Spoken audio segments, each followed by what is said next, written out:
বাংলাদেশে যারা ক্ষমতাবান, যারা মুসলমান না এবং সুন্নি মুসলমান না এবং যারা পুরুষ না এবং যারা লিবাসে পুরুষ না, তাদের বিরুদ্ধে জামায়াতে ইসলামী সব সময় আক্রমণাত্মক, শব্দে, নিঃশব্দে, বাক্যে, আচরণে সব সময় আক্রমণাত্মক।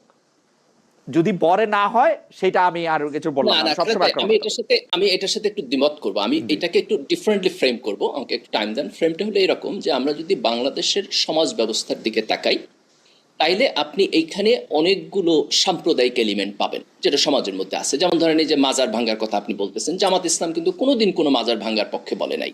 মাজারের বিপক্ষে তাদের ধর্মতাত্ত্বিক অবস্থান আছে, কিন্তু ভাঙার কথা তারা কখনো বলে নাই। কিন্তু সমাজে কিন্তু ভাঙা হয়েছে। যেমন আমরা ওই যে আপনার একজন হিন্দু ব্যক্তিরে পিটায় মারা ফেলছে, এটা সমাজে হয়েছে। জামাত তো কখনো এটাকে সাপোর্ট করে নাই, এটার পক্ষে দাঁড়ায় নাই। কিন্তু এখন প্রশ্নটা হলো এই জায়গায়, সেটা হলো যে জামাত যদি পলিটিক্যালি পাওয়ারফুল হয়, let me frame this Khaled ভাই, যে জামাত যদি পলিটিক্যালি পাওয়ারফুল হয়, তাইলে পরে এই যে সংখ্যাগরিষ্ঠ লোক যাদের সাথে জামাতের একটা ধর্মীয় আইডেন্টিটি পলিটিক্যাল ক্যাপিটাল হিসাবে থাকবে এবং তাদের সাথে একটা ব্রিজ তৈরি হবে, সেই ব্রিজের জায়গায় দাঁড়াইয়া জামাত এক ধরনের জনতুষ্টিমূলক রাজনীতিতে যাইয়া এই সাম্প্রদায়িক আচরণগুলোকে টলারেট করবে কিনা, অথবা এগুলোকে আরো বাড়ানোর জন্য কাজ করবে কিনা। আমি মনে করি সেটা একটা জেনুইন প্রশ্ন। কিন্তু জামাতের রাজনৈতিক আচরণের দিক থেকে আমরা এখন পর্যন্ত এমন কোনো কিছু দেখি না যেখানে আমি বলতে পারবো যে জামাত একটা সাম্প্রদায়িক রাজনৈতিক দল।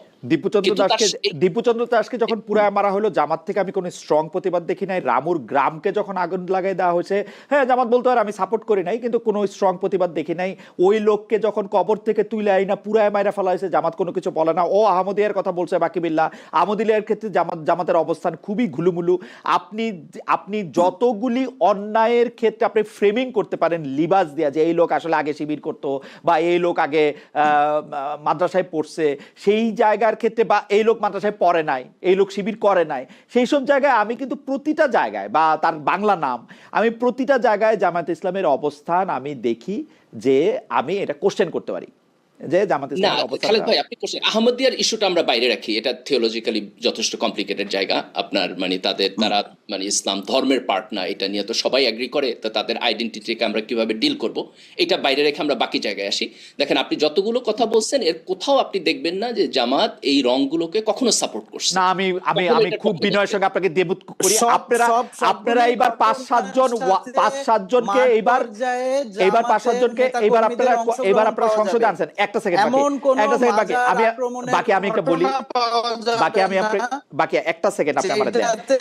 গালিব, আপনি আমাকে বলেন তো, নেতা কর্মীরা মসজিদে এটা অর্গানাইজ করে নাই এবং এই ঘটনাগুলি আচ্ছা ঠিক আছে, আমি প্রশ্ন করি ঘটনা বলেন, আমি আপনাকে প্রশ্ন করি না বারবার। আপনাকে একটা ঘটনা বলা তো আমি আসলে কিন্তু সত্যি, আপনি আমার বিশ্বাস করেন, আমি কিন্তু গল্প বলতে পারি। ঘটনা সহজ করে জিজ্ঞেস করি, মাজার ভাঙার কোন বাকি আমি বলতেছি মাজার ভাঙা সংক্রান্ত কোন ওয়াজ কি আপনাদের সর্বোচ্চ পর্যায়ের নেতৃবৃন্দের কেউ করছেন কখনো? আপনার জানা আছে? না, কখনো না করছে। মাজার ভাঙার কথা বলে না, মাজার ভালো জিনিস না। না, মাজার ভাঙার কথা বলছে। আই রিপিট, মাজার ভাঙার কথা বলছে। আপনি মাজার ভাঙার কথা বলছে আপনাদের টপ লিডার। আমি নাম বলতে চাই না। আপনি চেক ইট ব্যাক, আপনার লোক, আপনার যারা পরিচিত আছে তাদের সাথে আপনি এখন কথা বলেন যে মাজার ভাঙার কথা বলছে কিনা। না খালেদ ভাই, আমি কখনো শুনি নাই। ওয়াজে বলছে ভাই, ওয়াজে বলছে। ওয়াজে যদি কেউ দেখেন, ওয়াজে তো তার ধর্মতাত্ত্বিক ওপিনিয়ন, এটা তো তার পলিটিক্যাল ওপিনিয়ন না, তাই না? এখন ধরেন যে যারা খুব রেটরিক ওয়াজ করে তাদের বক্তব্যে আমি এই জায়গায় যাইতেই চাইতেছিলাম না, গালিব, আমি এই জায়গায় যাইতেই চাইতেছিলাম না। আপনারা যদি এখন মনে করেন যে সেটা, কিন্তু আপনারা যদি ওয়াজে বলেন তো সেইটার একটা সাংঘাতিক প্রভাব থাকে। আপনারা ওয়াজে বলতে সেটা নিয়ে আমাদের আলোচনা, কিন্তু আপনি সবগুলোকে রাজনীতির একটা জায়গায়, আমি বাকিবিল্লাহ ভাইয়ের একটা পয়েন্ট একটু অ্যাড্রেস করি। উনি যেটা বলছেন এটা খুবই ধরেন যে এই যেই মবগুলো, ধরেন মন্দির ভাঙ্গার মব অথবা বিভিন্ন জায়গার যে মবগুলো, উনি বলতেছে বহু জায়গায় জামাতের লোকেরা জড়িত ছিল মাঠ পর্যায়ে। ওকে, আমি এগ্রি করি আপনার পয়েন্ট। আপনি একটা ঘটনাও দেখাইতে পারবেন না যেখানে আওয়ামী লীগের লোকেরা ছিল না, বিএনপির লোকেরা ছিল না, শুধু জামাতের লোকেরা ছিল। একটা ঘটনা দেখাইতে পারবেন না।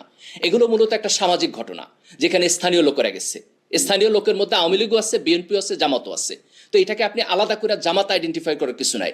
I want to B fair, আপনি এমন একটা ঘটনাও পাবেন না যেখানে শুধু জামাত। আমি এটার গালিবের সাথে একমত।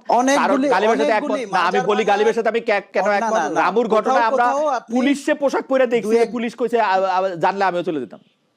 এক্স্যাক্টলি। তো এখন সেই জায়গা থেকে আমাদের প্রশ্নটা তুলতে ধরেন। হবে যে দেখেন আমাদের জামাতের ব্যাপারে এটা এগ্রি হ্যাঁ। করতে হবে যে জামাত এসেনশিয়ালি সাম্প্রদায়িক রাজনীতি করে না, কিন্তু সমাজের মধ্যে সংখ্যাগরিষ্ঠের যে সাম্প্রদায়িক রাজনীতি সেটা জামাত কিভাবে ডিল করবে সেটার ব্যাপারে যদি সন্দেহ থাকে, প্রশ্ন থাকে, খালেদ ভাই যেটা বলতেছে যে ভবিষ্যতে করবে কিনা, জনতুষ্টির রাজনীতি করবে কিনা, আমি এইটারে ফেয়ার কোশ্চেন বলে মনে করি। Okay, এবং আমি মনে আমরা- করি যে এই আমরা- কোশ্চেনে আমরা একটু আমাদের move on করি। হিউজ আলাপ আলোচনা হওয়া আমরা উচিত।